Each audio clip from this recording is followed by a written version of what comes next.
Sa araw nga pa lang ito ay mas pipiliin na lang nating manahimik kaysa pumatol sa mga gunggong, sa mga naninira. Alam niyo ba guys, bakit may mga taong hindi makaintindi? At bakit ba naiingit kayo sa akin? Siguro lalo na kung ako'y naging mayaman. Joke lang, samahan niyo nga pala ulit ako sa aking bagong vlog. Ang OFW din sa Israel. Yo, what's up mga pogi? Nga pala. Hindi tayo ng coffee shop. Lakad natin si Lolo. Okay, samahan niyo ako ulit sa panibagong buwan. Panibagong araw. Panibagong pera naman. Adi-da-da-da. Muna magtulak. Whoop! Pagkatapos ko nga magtulak din ng mga ilang minuto siguro, edi naandinin na tayo sa kape. Na-edit, tarat, humigop ng kape.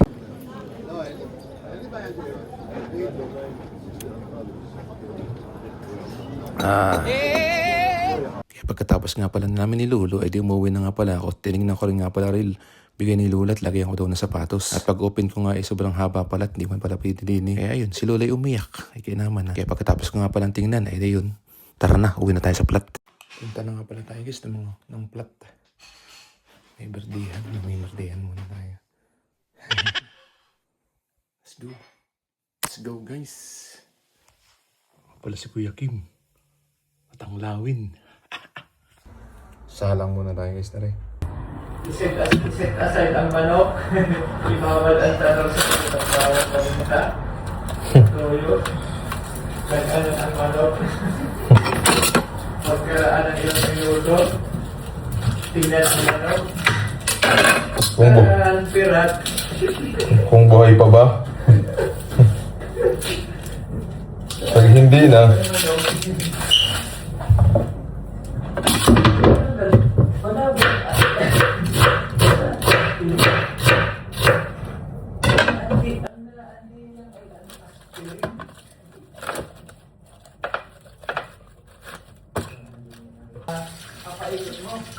oo, putagis ka.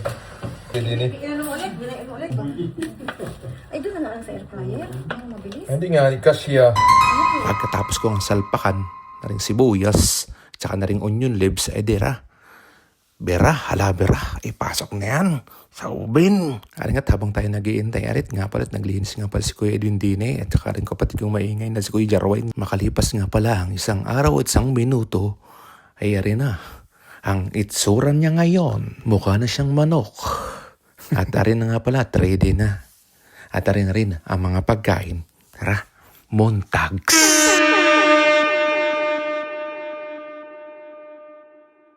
Alauna ng umaga na naman, tawagan mo na lang ulit ako kapag hindi na kayo magkasama. Andyan ka na naman, ba't di ko maiwasang tumingin? 'Cause I've been loving you since day one. Noon pa lang alam ko na ikaw na yun. Kaya kapag bigyan mo sana ang isang yang sana. Marami man tayo guys na pinagdadaanan sa buhay. Eto mas mananitili tayo, mag-pray na lang na natin patulan. See you next vlog guys.